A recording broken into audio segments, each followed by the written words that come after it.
Sambuddhassa. Namo tassa bhagavato arahato samma sambuddhassa. Ya, selamat pagi semuanya. Sebagaimana yang telah disampaikan mungkin oleh panitia bahwa topik pembahasan kita pagi ini adalah berhubungan dengan different phases of Buddhism.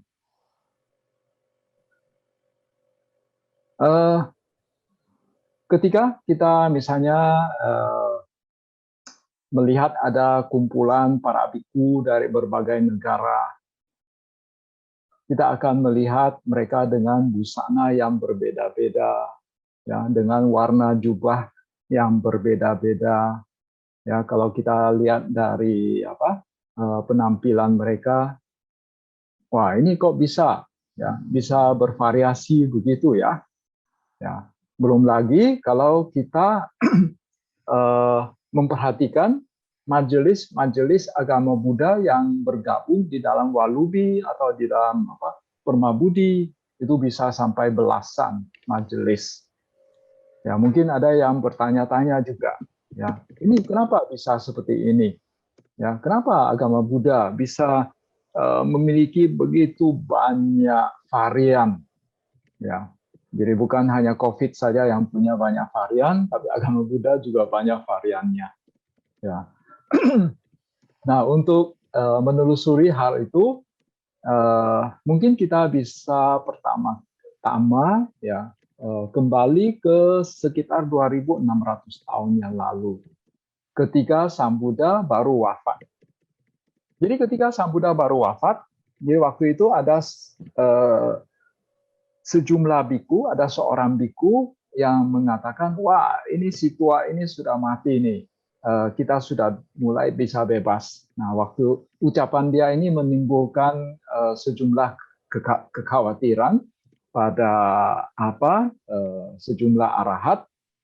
Jadi waktu itu ya Bante Mahakassapa, salah satu siswa utama Sang Buddha, itu langsung ya mengumpulkan 500 biku untuk melakukan apa yang disebut sebagai konsili pertama.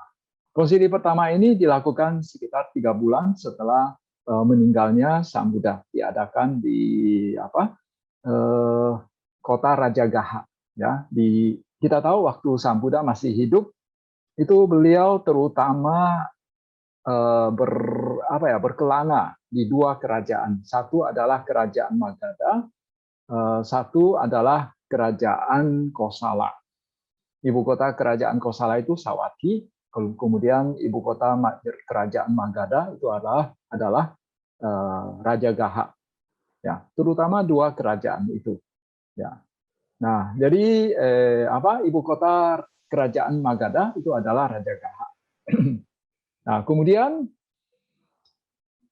kira-kira 100 tahun setelah konsili pertama, jadi konsili pertama itu belum menunjukkan perpecahan. Nah, setelah 100 tahun konsili pertama, waktu itu ada sejumlah biku ya, dia melakukan sesuatu di mana menurut dia itu dia tidak melanggar winaya. Tapi kalau menurut biku-biku yang lain yang lebih senior mengatakan dia melanggar winaya. Oleh karena itu, ya waktu itu ya diadakan lagi konsili yang kedua.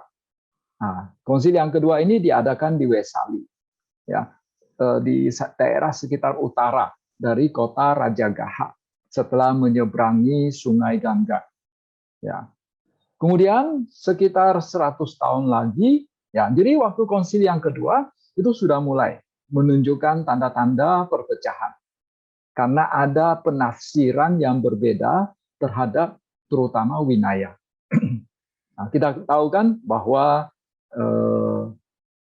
kitab suci agama Buddha itu adalah Tipitaka. Itu terdiri dari 3 kelompok kitab suci. 3 keranjang kitab suci. Nah, jadi salah satu keranjang kitab suci itu namanya Winaya Pitaka.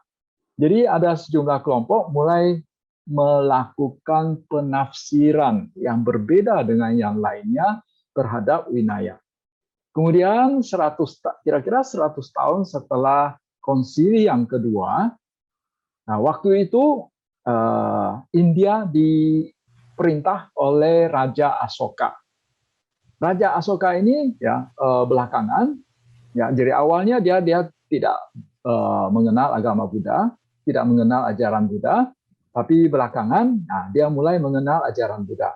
Nah, waktu mengenal ajaran Buddha,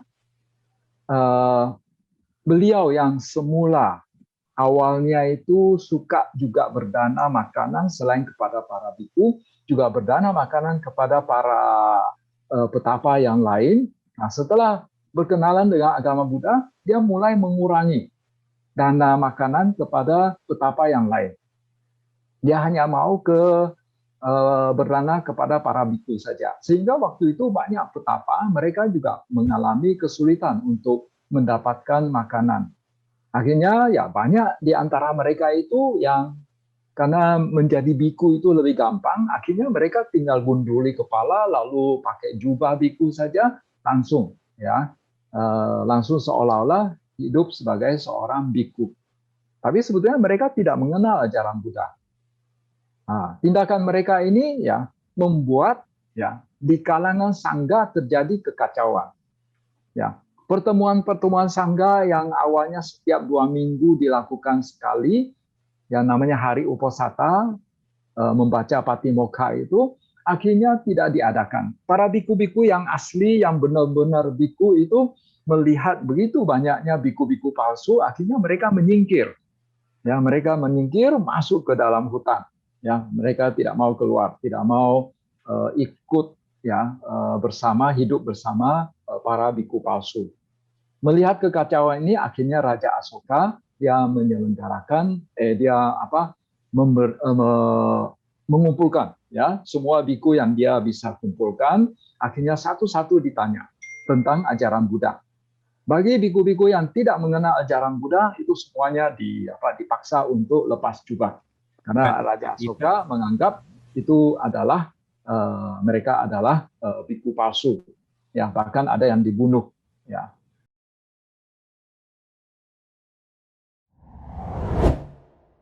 Jadi akhirnya ya oleh Raja Asoka setelah dia menertibkan kalangan sangga, akhirnya dia menyelenggarakan konsili yang ketiga.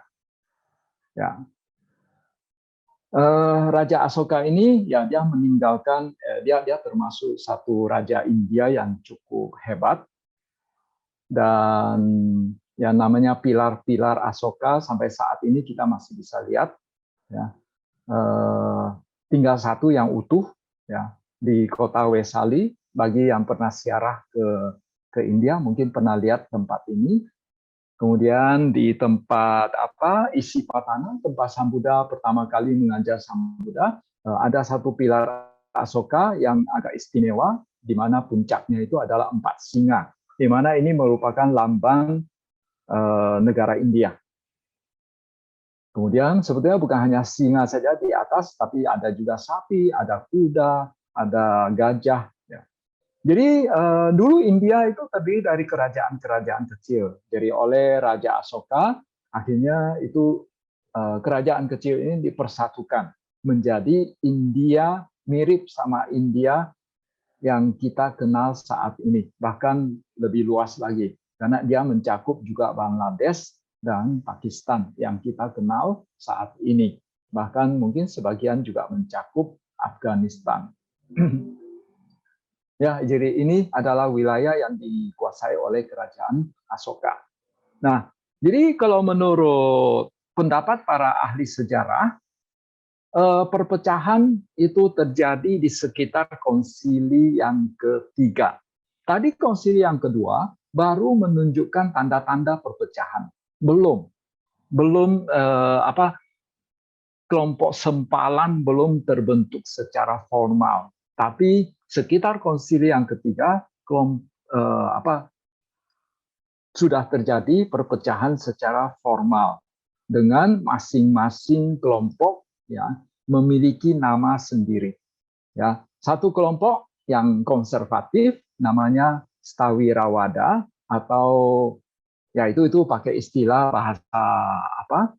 Bahasa Sanskerta. Stawira itu sebetulnya Thera. Kalau bahasa Pali ya Theravada. Sama satu lagi Mahasanghika.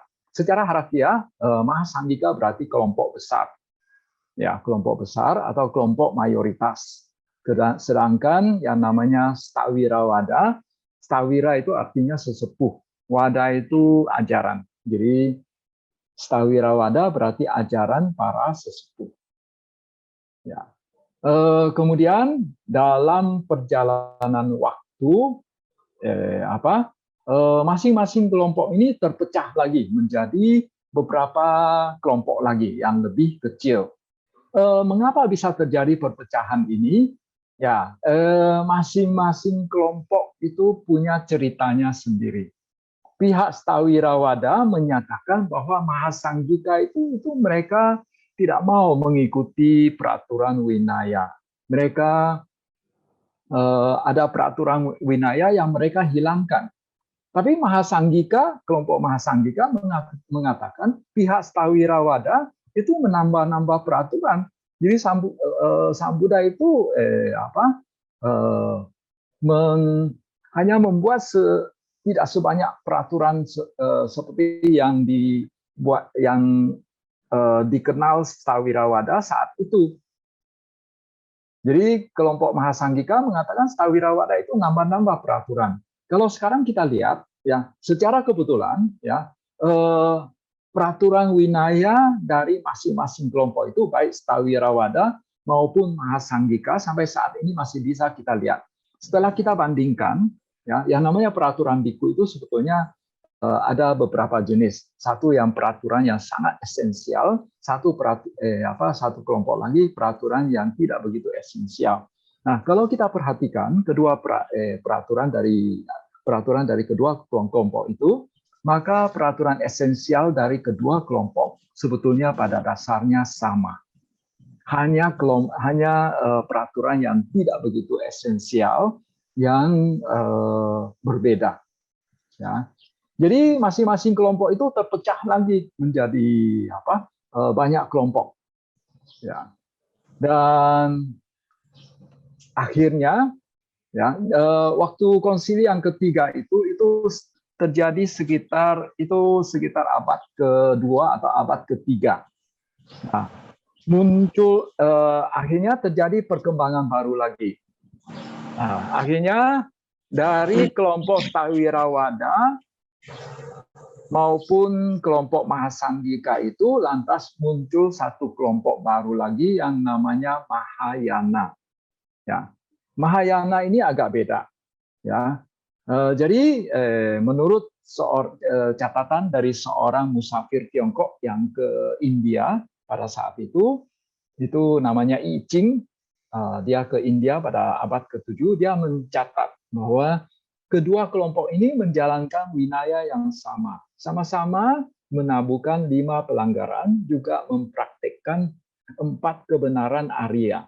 Mereka yang menghormati para bodhisattva dan membaca Sutra Mahayana disebut kaum Mahayana, sedangkan mereka yang tidak melakukan ini disebut kaum Hinayana.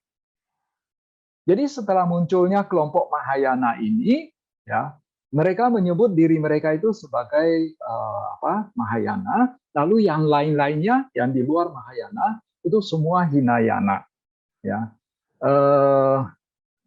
kalau arti dari kata Hinayana, kalau terjemahan Mandarinnya itu Xiaochen, ya kendaraan kecil, sedangkan Mahayana itu Tachen, kendaraan besar. Tapi sebetulnya kalau kita lihat sejarah, apa yang saya ceritakan ini saya melakukan pendekatan secara sejarah. Ya, maksudnya itu rujukan saya itu adalah para sejarawan. Oleh karena itu ya, jadi saya tidak memandang dari sudut Theravada atau memandang dari sudut kelompok Mahayana. Saya memandang dari sudut para sejarawan. Nah, jadi sebetulnya sejaman dengan Buddha ada satu guru besar juga yang namanya Mahavira atau Jaina. Nah, mereka juga menggunakan banyak istilah yang sama dengan agama Buddha. Misalnya salah satunya itu adalah Mahayana. Nah, kalau di kelompok Mahayana mereka menekan Mahayana itu sebagai kendaraan besar, tapi kalau di kelompok Jaina itu mereka menafsirkannya, mereka mengartikannya itu sebagai jalan agung, jalan luhur. Dan sepertinya memang aslinya itu Mahayana artinya jalan agung atau jalan luhur. Karena lawan katanya Hinayana, artinya hina itu sama seperti bahasa Indonesia, hina, rendah, ya, rendah, yang yang tidak ada artinya, ya. Nah, jadi Hinayana artinya jalan yang sangat hina dina begitu, ya. Jadi oleh karena itu istilah ini sebetulnya istilah Hinayana ini sebetulnya istilah yang merendahkan. Jadi oleh karena itu sekitar tahun 1950-an itu World Buddhist Council kalau nggak salah itu mereka sepakat untuk tidak menggunakan istilah Hinayana lagi. Tetapi ya sampai sekarang sebetulnya masih ada sejumlah kelompok tetap menggunakan istilah Hinayana. Karena istilah Hinayana ini sangat merendahkan. Ya, jadi misalnya ada orang menyebut Theravada itu sebagai Hinayana, berarti itu adalah jalan yang hina begitu, jalan yang hina dina gitu. Jadi sekarang cenderung tidak menggunakan istilah Hinayana lagi. Ya, jadi dari kelompok Stawirawada dan Mahasangika lantas muncul Mahayana. Muncul Mahayana, lantas sisa yang lain yang bukan Mahayana itu disebut Hinayana. Ciri dari Mahayana itu adalah mereka ini mengagungkan para bodhisattva, ya. Tentu saja juga mengagungkan banyak Buddha. Kalau sebelumnya itu hanya satu Buddha saja, ya. Bodhisattva boleh dibilang ya tidak ada. Ya, paling bodhisattva yaitu bodhisattva yang kelahiran sebelum Buddha Gautama. Nah, jadi setelah munculnya Mahayana, mulai muncul banyak bodhisattva, banyak Buddha-Buddha yang lain, dan juga mereka membaca sutra Mahayana. Dan kalau kita menelusuri secara sejarah, itu sutra-sutra Mahayana itu muncul belakangan, ya, muncul belakangan, dan ya mereka mengagungkan bodhisattva, ya, misalnya, ya. Di antara kelompok Mahayana itu ya mereka mengagungkan ya Buddha Amitabha, ada Kuan Yin, ada Mahastama Prapta, ya Tashi Pusa, ya. Kemudian ya ini jadi salah satu kelompok Mahayana itu mereka ingin terlahir di satu tempat yang dimiliki oleh Amitabha, ya. Jadi ini kira-kira jadi waktu ini adalah yang di tengah itu adalah Buddha Sakyamuni, lalu yang sebelah kiri itu adalah Maitreya, lalu sebelah kanan itu adalah Amitabha, ya. Nah, ini juga ya, jadi dikatakan bahwa di tempatnya Amitabha itu banyak sekali bodhisattva, orang yang terlahir di sana hidup bahagia, akhirnya mereka bisa mencapai nibbana di sana. Nah, ini adalah Amitabha versi Candi Borobudur. Ya. Nah, kemudian ya mungkin kalian pernah dengar Dalai Lama.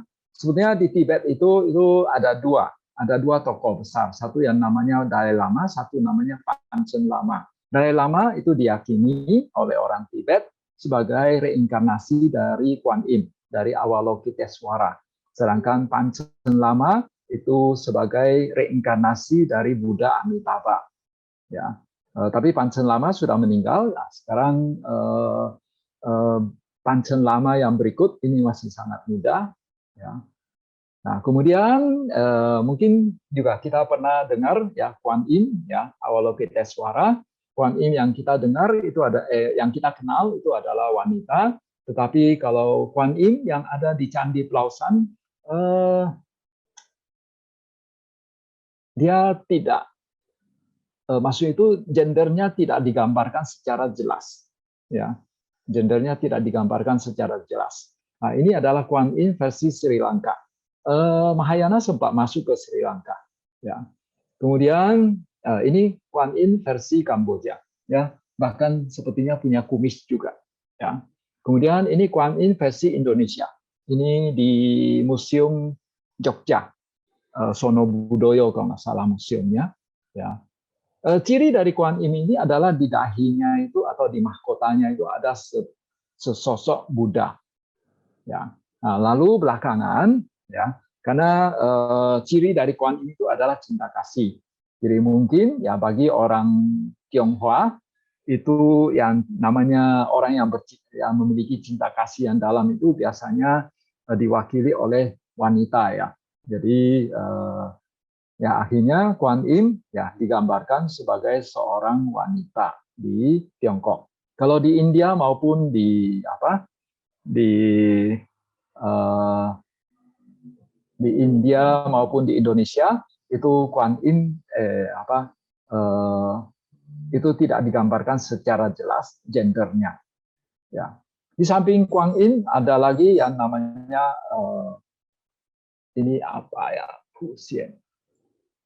Samantabhadra, ya, Samantabhadra.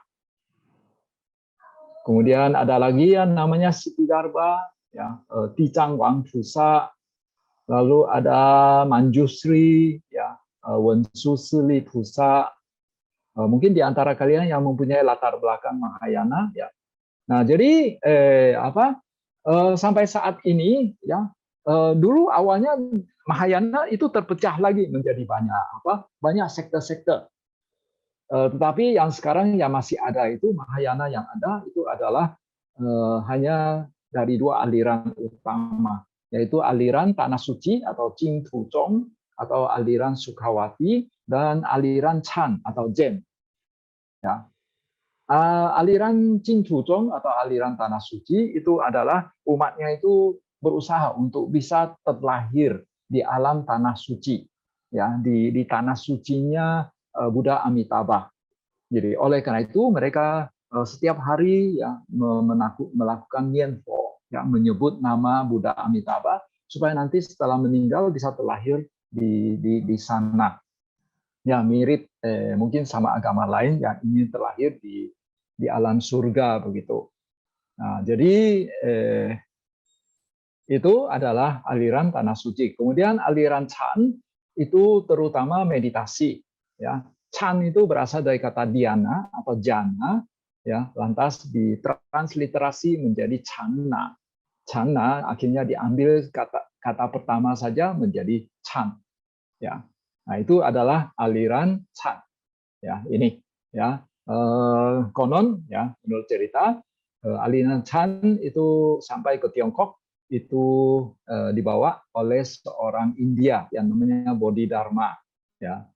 Jadi Chan itu sebetulnya merupakan suatu aliran hasil akulturasi dari agama Buddha dengan budaya Tiongkok, ya. Nah, jadi kenapa akhirnya hanya tersisa dua aliran ini? Jadi ada yang mengatakan padahal dulunya kan banyak aliran. Nah, aliran-aliran yang lain yang dulu itu banyak yang ini mempelajari dharmanya, mempelajari teori-teorinya. Lalu dalam perjalanan waktu ada sejumlah kaisar di Tiongkok itu mereka berusaha untuk menekan agama Buddha, ya. Para biku disuruh untuk lepas jubah, wihara-wihara disita, sehingga agama Buddha mengalami penekanan. Dan apa yang terjadi? Akhirnya biku-biku yang mempelajari teori itu semakin sedikit, ya. Akhirnya tinggal umat-umatnya akhirnya menganut aliran Tanah Suci ini, karena itu yang paling simpel, tidak perlu belajar teori yang terlalu banyak, cukup menyebutkan nama Buddha Amitabha saja, itu sudah bisa terlahir di alam Buddha Amitabha. Sedangkan aliran Chan itu waktu terjadi penekanan terhadap agama Buddha, banyak biksu juga lari masuk ke hutan, masuk ke gunung, ya, naik ke gunung. Mereka sembunyi di gunung, akhirnya dan mereka bermeditasi di sana. Akhirnya sampai saat ini ya hanya 2 aliran ini saja yang tersisa. Ya, nah, ini kira-kira jubah dari para biksu-biksu Mahayana. Jadi mereka tidak seperti yang Theravada itu menggunakan jubah yang masih mirip dengan jubah di India. Karena pada rasanya untuk yang Theravada, menurut Winaya, sebetulnya jubah biku itu harus tetap berupa satu kain utuh, hanya digulung-gulung saja, ya. Jadi tidak boleh dijahit seperti sarung begitu, ya. Nah, jadi ini adalah jubah para biksu Mahayana. Jadi mereka ya melakukan sejumlah penyesuaian terhadap kondisi setempat, ya. Nah, dari Mahayana lantas muncul lagi ya Tantrayana atau yang biasanya disebut sebagai Vajrayana. Tantrayana ini banyak menyerap unsur-unsur Hindu, ya, banyak menyerap unsur-unsur Hindu. Jadi terutama ya ciri khas dari Tantrayana itu adalah yang disebut sebagai mandala. Jadi Candi Borobudur itu sebetulnya merupakan mandala besar, ya. Mandala itu sejenis miniatur dari kosmos, ya, miniatur dari kosmos kita. Jadi itu merupakan salah satu sarana untuk melatih diri dari kaum Tantrayana. Kemudian di samping itu juga di Tantrayana mereka banyak menggunakan apa yang disebut sebagai mantra, ya, kata-kata atau satu kalimat tertentu, ya, yang dikatakan itu memiliki sejumlah kekuatan. Kemudian di samping itu mereka juga memiliki sejumlah bodhisattva yang khas Tantrayana. Misalnya yang gambar yang kita lihat ini namanya Wajrasattva, ya. Kemudian satu lagi ya ciri dari ini Tantrayana adalah ada sebagian dewa-dewa mereka atau apa ya, pokoknya tokoh-tokoh ya yang mereka sembayangi itu wajahnya memperlihatkan wajah ganas, ya, bahkan ada yang menginjak mayat manusia. Jadi ini sepertinya ini mengadopsi banyak unsur Hindu, ya. Jadi kalau kita ke suatu wihara di mana banyak sekali patung-patungnya itu banyak variannya, lalu ada yang memperlihatkan wajah yang ganas. Nah, itu kira-kira ini itu adalah ciri dari Vajrayana. Jadi Vajrayana selain ada mantra, juga ada yang namanya mudra. Mudra itu adalah bentuk tangan, ya. Bentuk tangan. Kemudian di samping itu ada juga yang namanya mereka juga punya latihan namanya yakyum. Nah, ini agak kontroversi. Ya, ini kontroversi ya seolah-olah dalam wujud senggama. Ya, tapi patung seperti ini jarang diperlihatkan. Nah, jadi jubah mereka juga berbeda, ya. Mereka juga punya cara memakai jubah sendiri, warna jubah mereka juga berbeda, ya. Kemudian ya ini kira-kira ya jubah mereka, karena mereka hidup di daerah dingin, jadi jubahnya juga berlapis-lapis. Ya, karena di Tibet kan, Tibet di daerah dingin, ya. Nah, kalau kita lihat saat ini ya, jadi boleh dibilang ya sampai sekarang ya ada 3 aliran besar, ya, 3 aliran yang termasuk aliran mainstream, yaitu Theravada, Tantrayana, dan Mahayana. Nah, kalau kita lihat penyebarannya, kalau di Asia Tenggara yang ditandai dengan warna merah, itu adalah Theravada. Jadi Theravada terutama dianut oleh orang-orang di Asia Tenggara, di Myanmar, di Thailand, Kamboja, Laos, ya, Sri Lanka. Sedangkan Mahayana kebanyakan di Asia Timur, di Tiongkok, di Vietnam, di Jepang, di Korea. Nah, kemudian Tantrayana itu di Tibet, di Mongolia. Kemudian kalian lihat di daerah Eropa jauh di ujung barat sana ada satu, ya juga ini ada penganut Budanya. Nah, kok bisa sampai ke sana ya agama Buddha Tantrayana? Karena dulu ya mungkin kalian pernah dengar Genghis Khan ya dari Mongolia, itu dia sempat melakukan penaklukan hampir menguasai seluruh dunia. Jadi penaklukannya itu sampai ke dataran Eropa, ya sampai ke wilayah Eropa. Nah, waktu mereka mengalahkan Eropa, ya ada sebagian penduduk mereka itu yang sampai sekarang tinggal di sana, ya. Dan sehingga ya mereka ini menganut ajaran Buddha. Mereka masih menganut ajaran Buddha Tantrayana. Oke, nah, saat ini ya agama Buddha di Indonesia ada banyak kelompok, ya. Ada kelompok Theravada, ada kelompok Mahayana. Kemudian dalam perjalanan sejarah dari Mahayana juga muncul satu sempalan atau satu aliran sekte tersendiri yang namanya sekte Nichiren. Ya, sekte Nichiren ini muncul di Jepang. Ya, ini sekte Nichiren ini didirikan oleh yang namanya Nichiren Daishonin. Kalau Mahayana, mereka sebetulnya banyak kitab suci Mahayana. Ada Amitabha Sutra, ada Sadharma Pundarika Sutta, ada Awatamsaka Sutra, ada Suranggama Sutra, dan lain sebagainya. Nah, tapi kalau untuk Nichiren, mereka hanya menggunakan satu sutra saja, ya, yaitu Sadharma Pundarika Sutra atau Miao Lien Hua Jing.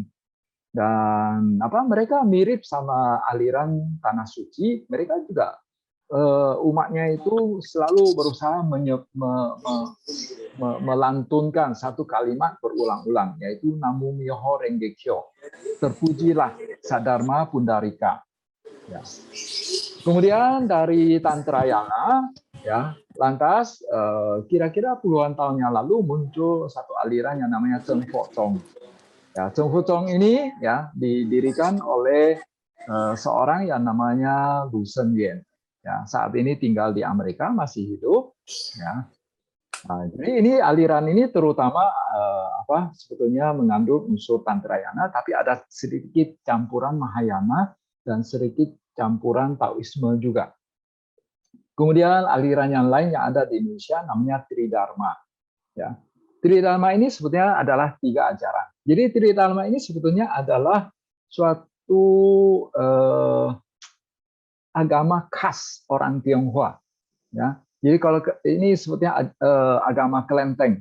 Jadi kalau kita ke kelenteng, ya di kelenteng ada Kuan Yin, ada Kuan Kong, itu unsur Budanya. Lalu ada lagi Taisan Lao Chuen dan dewa-dewa yang lain, itu unsur Taoisme. Lalu kadang-kadang ada Konghucu juga.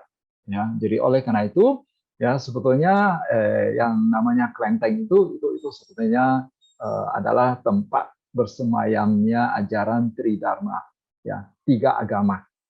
Ya. Dan ada lagi yang namanya Maitreya. Ya, Maitreya juga muncul belakangan. Itu sejenis kalau di Jawa kita ada mengenal istilah kejawen begitu ya. Ya, kalau di Tiongkok, mungkin ini representatifnya itu adalah Maitreya.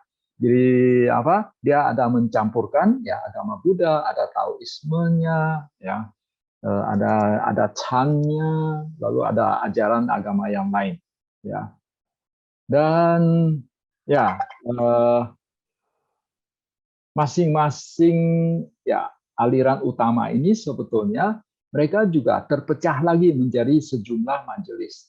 Misalnya Mahayana, dia punya beberapa majelis, minimal ada 2. Nichiren juga terdiri dari 2 majelis, Cheng Fo Chong juga beberapa majelis, ya, karena murid-muridnya itu tidak sependapat, akhirnya pecah, bikin organisasi sendiri.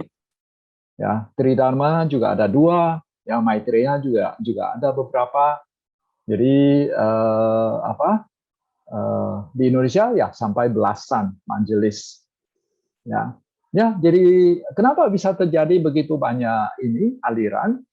Boleh dibilang karena terjadinya penafsiran yang berbeda terhadap sejumlah doktrin di dalam agama Buddha. Di samping itu juga ada sejumlah aliran, mereka lebih mementingkan aspek tertentu dari ajaran Buddha. Misalnya Nichiren, ya mereka lebih mementingkan kitab suci Sada Pundarika. Ya. Kemudian kalau misalnya Mahayana, misalnya mereka lebih mementingkan ingin menjadi seorang bodhisatwa, ingin menjadi seorang sama sang Buddha.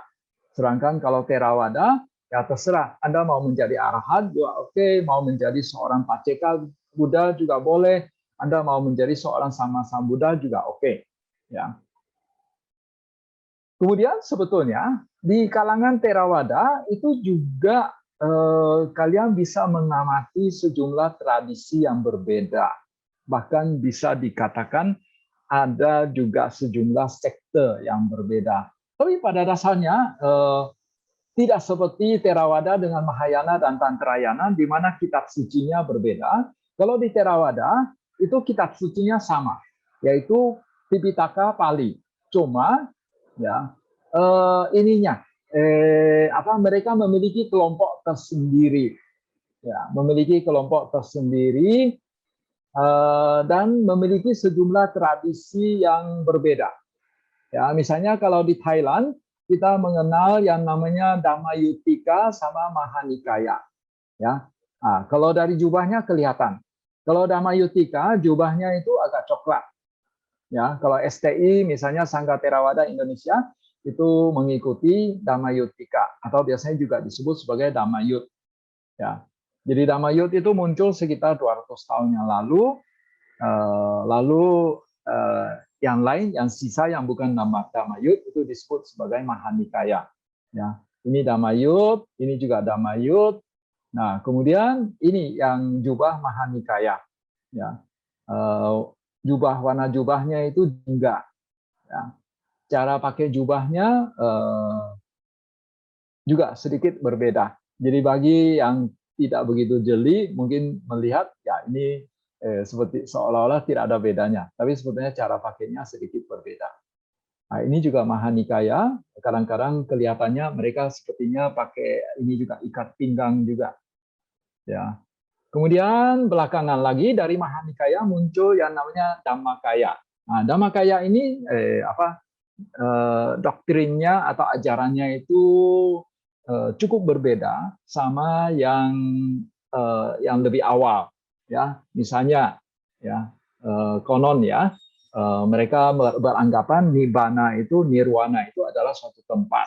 Kemudian juga mereka menganggap ada suatu sosok yang lebih tinggi dari Buddha, namanya Thonpat. Ya, Thonpat itu mungkin di agama lain namanya Tuhan ya. Ya, kemudian salah satu ciri dari Dhammakaya itu adalah mereka suka mengadakan kegiatan yang spektakuler, yang massal begitu. Ya, jadi kalau kalian lihat ada acara seperti ini, ya fotonya seperti ini, itu pasti dari Dhammakaya. Mereka suka, mereka demen melakukan kegiatan seperti ini, lalu difoto, ya fotonya jadi bagus begitu. Nah, ini juga misalnya, ini ciri dari Dhammakaya. Kemudian di Myanmar, ya Myanmar juga ada beberapa sekte, ya namanya Sudama, ada Swejin, ada Dwara. Sebetulnya masih ada yang lain, tapi ini 3 yang utama atau 2 yang pertama itu yang utama. Nah, kalau Thailand jubahnya coklat atau jingga, kalau Myanmar agak merah-merah. Ini Myanmar, ya mereka suka bawa kipas, ya. Nah, ini juga, ya. Nah, kemudian setelah itu ada lagi yang Sri Lanka. Sri Lanka juga terdiri dari beberapa sekte. Ada Siam Nikaya, Amarapura Nikaya, Ramanya Nikaya. Ya. Nah, ini misalnya ini adalah Sri Lanka. Ya, ini dari Sri Lanka. Ya. Nah, Sri Lanka warna jubah mereka juga apa campur-campur. Ada yang jingga, ada yang merah seperti apa Myanmar. Ya. Nah, ini Sri Lanka juga. Ya, ini Sri Lanka. Kemudian apa yang berikut ya adalah ya jadi apa tadi sudah disebutkan bahwa Theravada kadang-kadang juga disebut sebagai Hinayana, tapi itu merupakan sejumlah apa istilah yang ini yang merendahkan.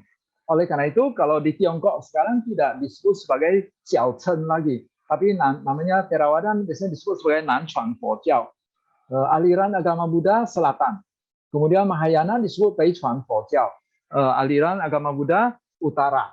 Kemudian Tantrayana disebut aliran agama Buddha Tibet, ya. Jadi boleh dikatakan sekarang ketiga aliran ini merupakan tiga aliran agama Buddha mainstream begitu ya. Dan sekitar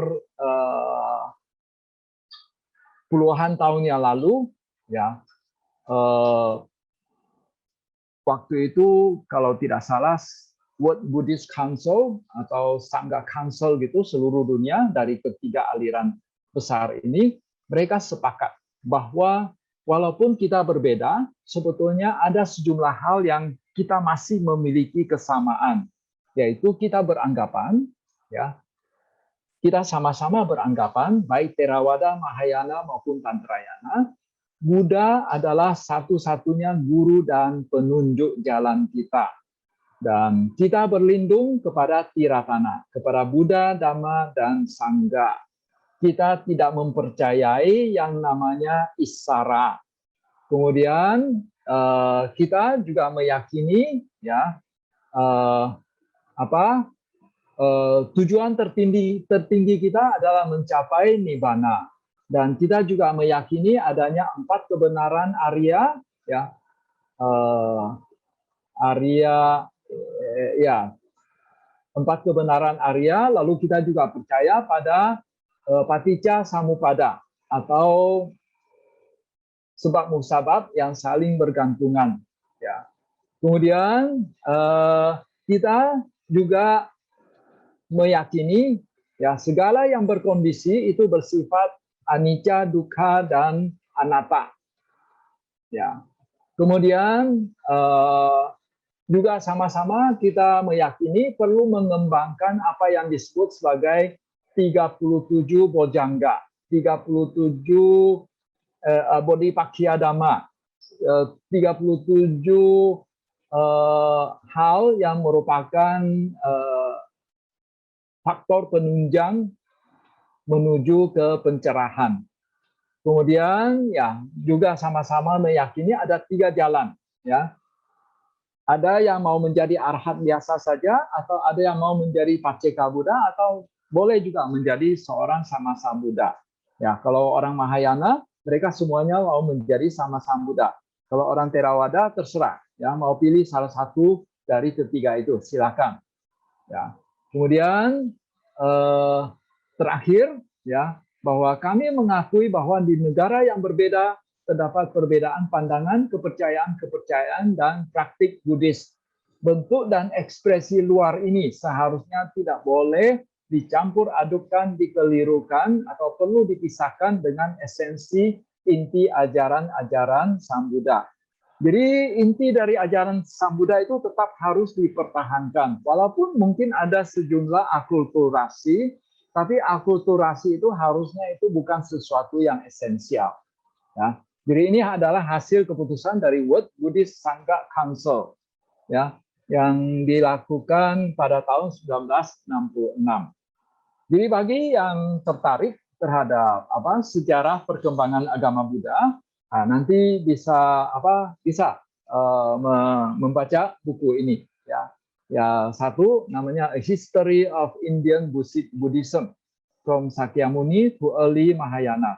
Dia sebetulnya menulis bukan sampai ke early Mahayana saja, tapi sampai ke musnahnya agama Buddha di India. Cuma yang sudah diterjemahkan ke dalam bahasa Inggris dari buku itu hanya sampai ke early Mahayana saja. Buku ini cukup bagus, ya, kalau menurut saya. Kemudian ada satu lagi yang ditulis oleh orang Jepang, namanya Mizuno Kogen. Nah, sama ya, agama Buddha di India. Ya. Itu semua kedua buku ini itu bisa di-download dari internet karena ada PDF-nya. Ya, saya pikir demikianlah yang dapat kami sampaikan tentang different phases of Buddhism. Silakan saya kembali ke panitia. Silakan kalau misalnya ada yang ingin menanyakan. Ya, jadi semoga apa yang disampaikan ini ya membuat kita ada sedikit ya pemahaman ya mengapa bisa begitu banyak varian di dalam agama Buddha. Ya, baik. Anumodana kepada Yang Mulia Bante Tanyano atas kesempatan dan juga dhamma di sananya yang luar biasa pada hari ini. Dan semoga dapat bermanfaat untuk kita semua. Sadu, sadu, sadu. Oke, sekarang tibalah kita pada sesi tanya jawab. Bagi teman-teman yang ingin menyampaikan pertanyaan, boleh langsung open mic atau dengan cara mengetikkan pertanyaan pada kolom chat. Dan nantinya panitia akan membantu membacakannya. Untuk sesi tanya jawab sendiri akan dibuka selama kurang lebih 15 menit. Bagi teman-teman yang ingin bertanya, dipersilakan.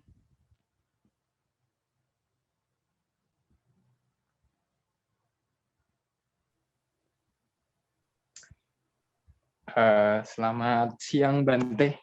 Ya. Iya Bante, sebelumnya aku mau mengucapkan terima kasih dulu sebesar-besarnya karena Bante udah menyanggupi buat hadir hari ini ya. Ya.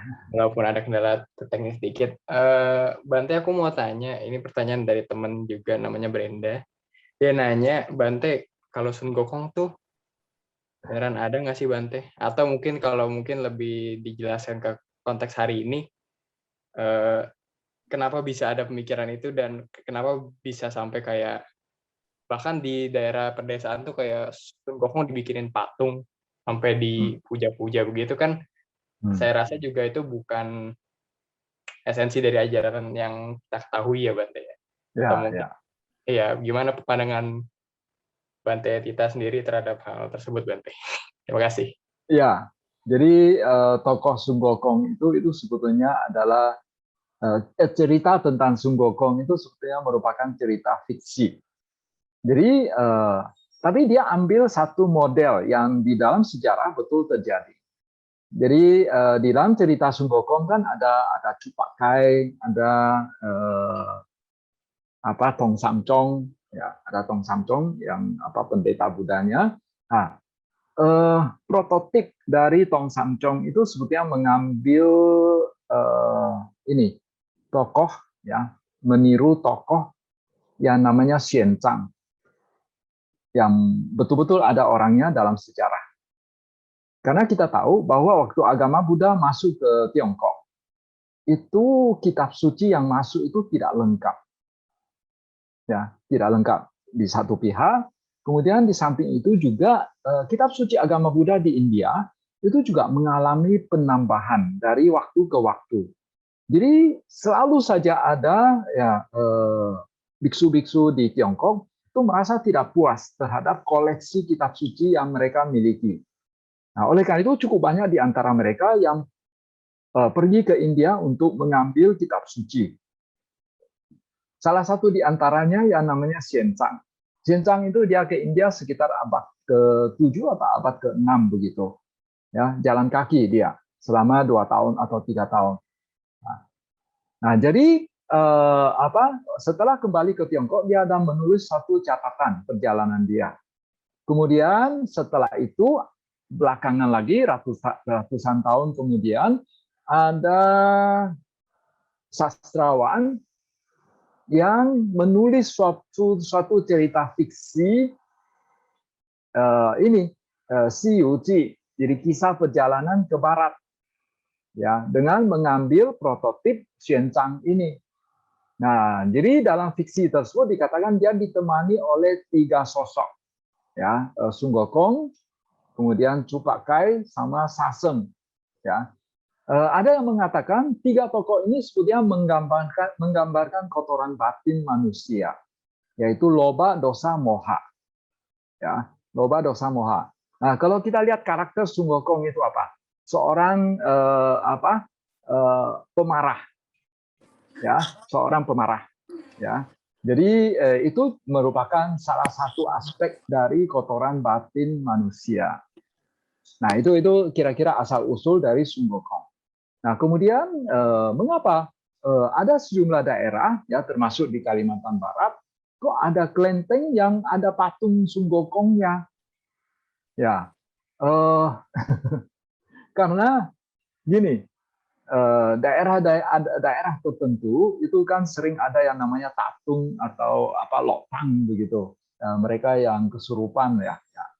Nah, kadang-kadang ada sejumlah sosok yang masuk yang membuat seseorang kesurupan itu yang akunya itu Sun Gokong.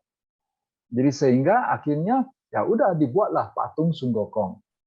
Nah, padahal kalau secara sejarah sebetulnya Sun Gokong itu adalah cerita fiksi. Jadi bisa jadi ya memang ada sejumlah dewa itu dia hanya ngarang-ngarang saja, yang ngakunya Sun Gokong. Ya, ngakunya Sun Gokong tapi sebetulnya dia bukan Sun Gokong.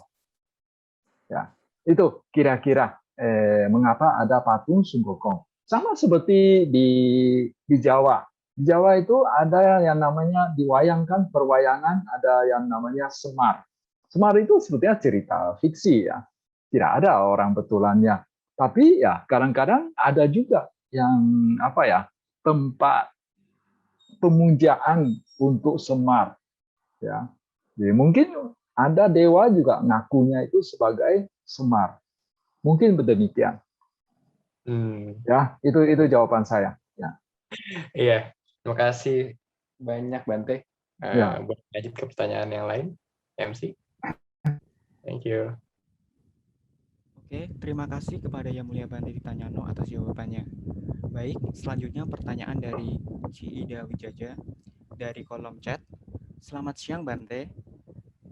Sama-sama Theravada, apa perbedaan utama antara agama Buddha di Myanmar, Sri Lanka, dan Thailand, selain warna jubahnya?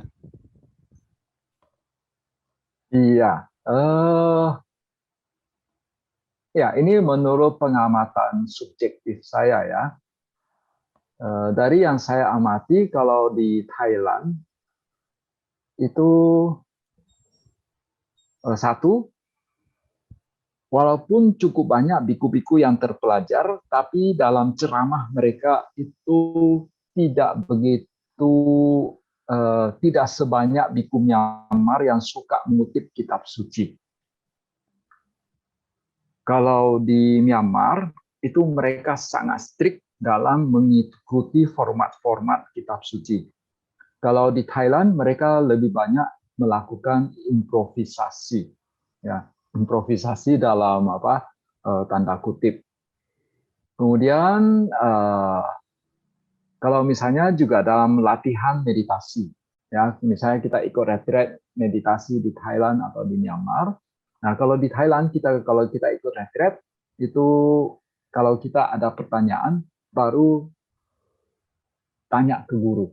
Sedangkan kalau di Myanmar kalau kita ikut retreat gitu itu setiap hari wajib untuk melakukan wawancara. Ya. Kemudian kalau dalam hal keketatan winaya, ya sebetulnya masing-masing ada ini sendiri, ya aspek yang mereka tekankan sendiri. Misalnya di Thailand ada peraturan tertentu yang mereka sangat strict, tapi untuk peraturan yang lain mereka agak longgar. Begitu juga di Myanmar. Ya, apa yang di Thailand dianggap strict, tapi mereka tidak begitu strict. Tapi di Thailand yang tidak begitu strict, mereka menjadi sangat strict. Ya, misalnya saya kasih contoh. Misalnya kalau biku Thailand, kalau dia menerima dana makanan misalnya dari umat wanita, biku Thailand itu selalu pakai kain, ya, selalu pakai kain. Lalu biku Myanmar tidak, dia langsung terima dari tangan wanita. Nah itu karena ada penafsiran yang berbeda terhadap winaya. Kemudian kalau kita perhatikan misalnya di Myanmar, para biku kemana-mana itu selalu bawa kain, selalu pakai kain duduk, bawa kain duduk. Lalu kalau mereka mau duduk di kursi, duduk di mobil, ya itu selalu kayaknya di alas. Ya, kalau di Thailand jarang. Ya, walaupun ada tapi jarang. Ya, itu kira-kira perbedaannya. Itu hanya antara Thailand dan Myanmar. Nah, kalau Sri Lanka itu apa ya? Sri Lanka kira-kira 100 tahun yang lalu itu sempat agama Buddha itu sempat sangat merosot, ya. Belakangan baru mulai ini. Tapi di Sri Lanka juga karena mereka juga sudah punya sejarah cukup lama juga, jadi sejumlah tradisi memang yang masih ini juga sangat kuno juga, ya. Mungkin hanya itu saja yang bisa saya katakan tentang perbedaan antara Sri Lanka, Theravada di Sri Lanka, Thailand maupun Myanmar. Ya, selanjutnya ada tambahan lagi dari Ci Dewi Jaja. Saya pernah melihat orang yang diinjak oleh rupang seperti Lohan yang bertampang seram. Apa arti orang yang diinjak itu, Bante? Ya, itu sebetulnya itu dari Tantrayana. Tadi sempat saya perlihatkan slide-nya. Jadi itu biasanya itu jenis apa ya? Jenis sosok ya, entah kita mau sebut dia sebagai dewa atau bodhisatwa gitu, jenis dewa yang disebut sebagai Widya Raja atau sebagai Bhairawa. Jadi dia menunjukkan tampang seram lalu dia menginjak mayat manusia. Ya, itu katanya itu merupakan aspek mengerikan dari Buddha katanya. Ya. Ya, memang ini pengertian seperti ini agak tidak lazim di Theravada maupun di Mahayana. Tapi ya itu memang ada di Tantrayana. Ya, jadi biasanya itu adalah ciri khas dari Tantrayana. Terima kasih kepada Yang Mulia Bante Ditanyano atas jawabannya. Baik, selanjutnya pertanyaan dari Kak Beatrix Cendana. Namo Buddhaya, Bante. Terima kasih untuk presentasi hari ini. Saya ingin bertanya, apakah Patimokkha di tiap aliran Buddhis itu berbeda? Apakah perbedaannya cukup jauh? Terima kasih. Patimokkha untuk semua Theravada itu sama. Ya, jadi Patimokkha untuk biku-biku Theravada yang ada di Thailand, di Sri Lanka, di Myanmar itu sama. Karena buku pegangan mereka itu adalah Tipitaka Pali.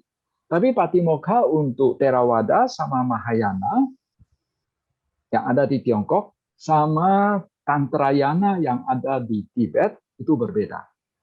Jadi kalau Patimokkha untuk yang Theravada punya misalnya, itu seluruh peraturannya ada 227 peraturan.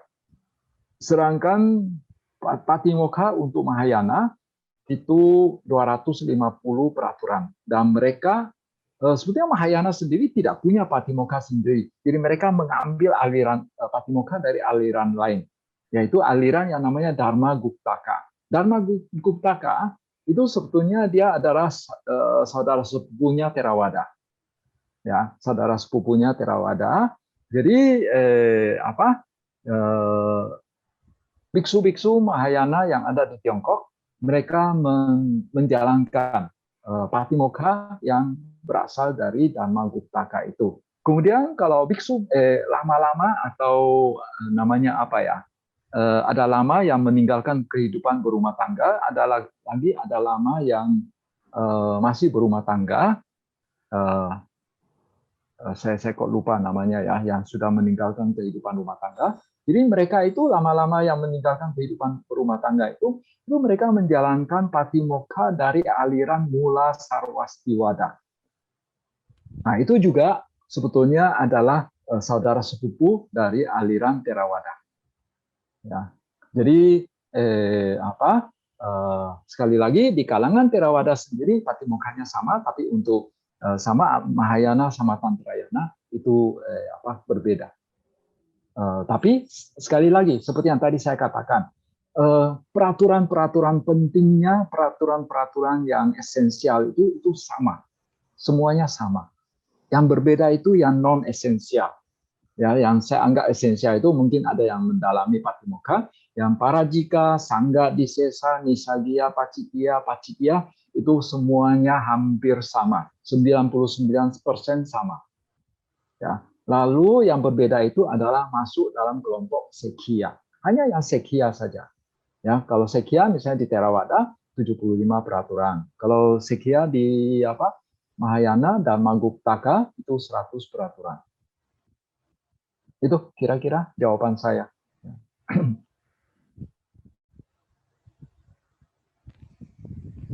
Oke, terima kasih kepada Yang Mulia Bidu Ditanyano atas jawabannya. Oke teman-teman, sebelum kita melanjutkan sesi tanya jawab, sebelumnya minta maaf terlebih dahulu karena adanya keterbatasan waktu. Maka pertanyaan dari Ko Fernando Engrio akan menjadi pertanyaan terakhir dalam sesi tanya jawab ini. Dan terima kasih atas pengertiannya. Baik, untuk pertanyaan dari Ko Fernando Engrio, siang Bante, tadi pada persamaan semua aliran ada poin di mana mereka sama-sama tidak percaya akan isara. Boleh tolong dijelaskan Bante apa itu isara? Terima kasih. Isara itu kalau kalian perhatikan itu ada di dalam Brahmajala Sutta. Ya, itu di dalam Digha Nikaya. Di dalam Brahmajala Sutta, Sang Buddha mengatakan itu ada satu sosok Mahabrahma yang namanya Isara. Mahabrahma itu banyak, ya, banyak sosok. Nah, ada satu sosok yang namanya Isara, itu dia mengaku bahwa dia sebagai pencipta dunia. Di segala isi dunia, itu termasuk manusia, itu diciptakan oleh Sang Isara. Nah, Sang Buddha mengatakan itu sebetulnya pandangan salah.